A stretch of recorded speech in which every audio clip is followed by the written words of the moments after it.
January is like the Sunday of the year, you know, like you kind of go, oh, yeah, I'll prepare for tomorrow. And then February comes, I think things start happening. And when kids get back to school and all that too. Kids get back to school, back in routine. Really, I always say, you know, the 31st of January you have to start preparing, and the 1st of February is really the start of the motivational year, if you like, your goals and what you're going to do for this year. Positive changes and all of that. Yeah, and sometimes it doesn't have to be grand things. Sometimes it's just adjusting one or two little things. Okay. And so I suppose it's recognising the changes that you need to make and want to make as well, isn't it? And then I suppose going about it. How do you go about it and like planning it? Yeah, well, that is the most important part, Deb. I think you're right. It's like if you feel sick, the first thing is to get a diagnosis. You got to know what it is. Yeah, that's right. And with these things, you're right. First things, you need to identify the things you need to change, and that is sometimes quite hard because we're so used to them. We create habits, sometimes good ones, a lot of bad ones, and we stay with the old because it's comfortable. It's comfortable, yeah. We're creatures of habit.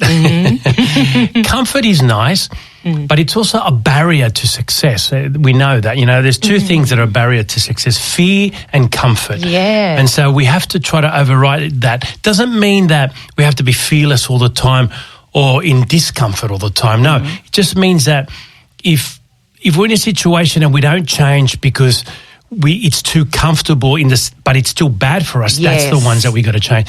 And sometimes I'm a big believer of little things at a time. Break them up in chunks, like Marcus Aurelius, the great Roman Empire philosopher, said. You know, you grab a problem and you just break it up in chunks. It's like making a jigsaw puzzle, isn't it? You just slowly select your pieces and take one area at a time, or else it becomes overwhelming. Yes, it can, can't it? So would you write it down too? Would you have a little plan of what you're going to do first? 100%. I think visualization is important. Yeah. And once we write the plan down and we see it on a piece of paper, it makes more sense to the brain. And that's what motivation is, for the brain to say, yep, I want to do this, you know, without you forcing yourself. And that's all really what motivation is. But the only way to do that is by convincing the brain, yeah, I'm going to do exercise, I want to save money, I want to give up alcohol or whatever it may be, and have that in a relatively medium-term basis, and then keep renewing that plan. It's very hard just to lock it in forever. You've got to keep on top of it with these things. But the start is that, we convince the brain. Like you said, identify what it is, and then don't overwhelm yourself. If it's something big that you need to change, break it up. Okay, what's the first step? It's like having a map, isn't it? Yes. If you want to go somewhere, you've got to get somewhere first. That's right. But isn't it great when you see the map and you go, oh yeah, there's the route. That's where I've got to go. When your brain sees, it's like when you put it into your phone as well, and the navigator. Once you see it, it makes a big difference where you're going. And even in the past with old-fashioned maps, the fact that you can see it in front of you, it makes a huge difference. Same with planning for your own future. If you can see it, write it down, make sure that you renew it and look at it every day. That's so true, Carlos. And even if you fail, don't beat yourself up. Just keep trying. Failing is part of the plan. Yeah. It would be ridiculous to have any plan in life, whatever, in anything, whether it's in sport, in art, in relationships, dieting, without factoring in failure. Yeah. It would be that doesn't happen. We know, like the good coaches, for example, in many sports, they factor that in tremendously. Do they? Because it's realistic. And so what are we going to do when we do fail? What are we going to work on? Now we've got something to work on. So they focus on, okay, to get better, not to get perfect, but to get better, we need to use these failures as tools. So not fear these failures, but utilize them in order to progress. And if you didn't fail, you wouldn't recognise that there's something you need to work harder on. That's right. And the only people that don't fail are the people that don't try. True. And it's very easy not to fail. Very easy not to fail. Just don't try anything. Yes, just sit back in your comfort zone. Yeah, some people do that. Right. Some people do that. That's fine. But it depends on your personality.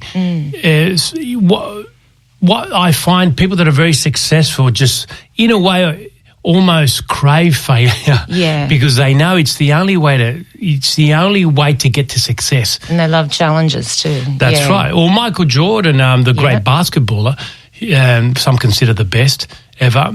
He talks a lot about all the shots he's missed to win a game, which there's dozens of them. And then he'll keep practicing. Well, the thing is that people talk about the ones he actually got. Because they're the ones that count. But he says, I had to miss this many to get those ones. True. You know, you have to miss in order to get in order to be in a position to win a game in the last second. Yeah.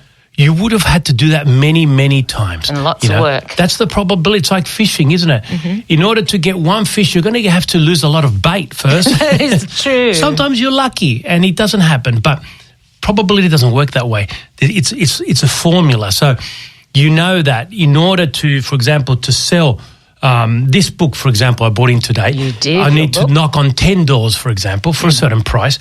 And so you might get 9 no's to start off with. That's fine.